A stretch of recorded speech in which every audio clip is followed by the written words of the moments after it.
मेरे प्रिय दर्शकों, जय माता दी। हमारा आज का विषय है पवित्र प्रेम। प्रेम दो आत्माओं का मिलन है। जिस तरह भक्त को भगवान से प्रेम होता है, भक्त भगवान के दर्शन पाकर धन्य हो जाता है। अब यदि भक्त को भगवान के दर्शन ना भी हों, तब भी भक्त भगवान की भक्ति करता है, जप करता है, चिंतन करता है, रात दिन सोते जागते भगवान की माला जपता रहता है। उसी तरह जो पवित्र प्रेम वाले व्यक्ति होते हैं, जिनका प्रेम पवित्र होता है, वह चाहे मिले या ना मिले, बात करे या ना करे, वह दूर हो चाहे पास हो, फिर भी अपने प्रेमी को निरंतर याद करते रहते हैं, उसका चिंतन करते रहते हैं और उन्हें हर खुशी हर गम में अपना प्रेमी हमेशा याद आता ही रहता है। अब हम यह जानते हैं कि हमारी कुंडली में पवित्र प्रेम के कौन कौन से सूत्र होंगे और यह कैसे निर्मित होंगे। 9 ग्रहों में से एक चंद्रदेव ऐसे ग्रह हैं जो सच्चे प्रेम को संचालित करते हैं, क्योंकि चंद्रदेव मन के कारक हैं और सच्चा प्रेम, पवित्र प्रेम मन से ही होता है और मन की गहराइयों में उतर जाता है।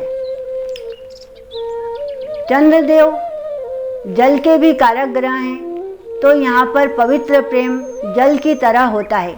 जिस तरह जल विशाल होता है, उसी तरह प्रेम भी विशाल होता है। जल तत्व की 3 राशियाँ हैं, कर्क, वृश्चिक और मीन। इन राशियों वाले व्यक्ति और इन लग्नों वाले व्यक्ति सच्चे प्रेम को पाते हैं और सच्चा प्रेम ही करते हैं। इन राशियों में जब भी कोई ग्रह बैठता है तो वह प्रेम अवश्य करवाता है। अब हम यह जानते हैं कि यह सूत्र हमारी कुंडली में कैसे निर्मित होगा। पहला सूत्र, यदि 5वें भाव में मीन राशि हो, कर्क राशि हो या वृश्चिक राशि हो, तो यह तीनों राशियां जल तत्व की राशियां हैं। यदि यहाँ पर चंद्रदेव विराजमान है तो आपको सच्चा प्रेम होगा और आपका प्रेम जीवन भर पवित्र बना रहेगा। यहाँ पर कोई लालच, कोई स्वार्थ की गुंजाइश नहीं होगी।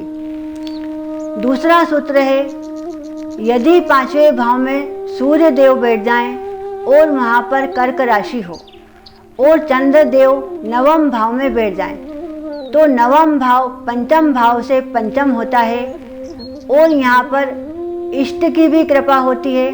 सूर्य देव आत्मा है और चंद्रदेव मन, यानी व्यक्ति आत्मा की और मन की गहराइयों से अपने प्रेमी को प्रेम करता है। अब पंचमेश 9वें भाव में स्थित है, तो चंद्रदेव की दृष्टि 3रे भाव पर पड़ेगी और सूर्य देव की दृष्टि 11वें भाव पर पड़ेगी। तो चंद्रदेव की 7म दृष्टि और सूर्य देव की 7म दृष्टि, यानी प्रबल सच्चा प्रेम योग। सूर्य देव की दृष्टि आपके प्रेम की इच्छा को पूर्ण करेगी और चंद्रदेव की 7म दृष्टि 3रे भाव पर पड़ रही है, जो पराक्रम का भाव है। तो यहाँ पर आपके प्रेम का पराक्रम बढ़ता ही जाएगा। आप हर परिस्थिति में अनुकूल रहेंगे और अपने प्रेम के प्रति समर्पित रहेंगे। तीसरा सूत्र है, यदि 5वें भाव में कर्क राशि हो और यहाँ पर शनि देव विराजमान हो जाए, तो 5वें भाव में शनि देव विराजमान है। शनि देव जहाँ बैठते हैं वहाँ की वृद्धि करते हैं, तो यहाँ पर आपके प्रेम की वृद्धि होगी। और चंद्रदेव 2रे भाव में विराजमान है, तो चंद्रदेव की 7म दृष्टि 8वें भाव पर पड़ेगी। अब चंद्रदेव जैसे जैसे आपकी आयु बढ़ती जाएगी, वैसे वैसे आपका प्रेम बढ़ता जाएगा। यहाँ पर शुक्ल पक्ष का चंद्रमा जिस तरह बढ़ता है, उस तरह आपका प्रेम बढ़ेगा। मेरे प्रिय दर्शकों, सच्चे प्रेम की यही पहचान है। आप अपने प्रेमी की पहचान भी कर सकते हैं। जो सच्चे प्रेमी होते हैं वह कभी भी भोग की इच्छा नहीं करते हैं। फिर चाहे प्रेमी मिले या ना मिले, वह अपनी मर्यादाओं का पालन करते हैं और समय की प्रतीक्षा करते हैं। फिर भाग्य उनका साथ दे, अन्य ग्रह उन्हें मिलाए या ना मिलाए, ये भाग्य की बात है। लेकिन सच्चा प्रेम इसी तरह प्रबल होता है और प्रेमी अपने जीवन में निस्वार्थ भाव से, त्याग, बलिदान और समर्पण भाव से रहते हैं। यदि आपकी कुंडली में भी ऐसे कोई योग बनते हैं या नहीं बनते हैं तो आप जान सकते हैं और आप अपने प्रेम को पहचान सकते हैं। मेरी यह जानकारी आपके लिए कल्याणकारी हो, इसी के साथ जय माता दी।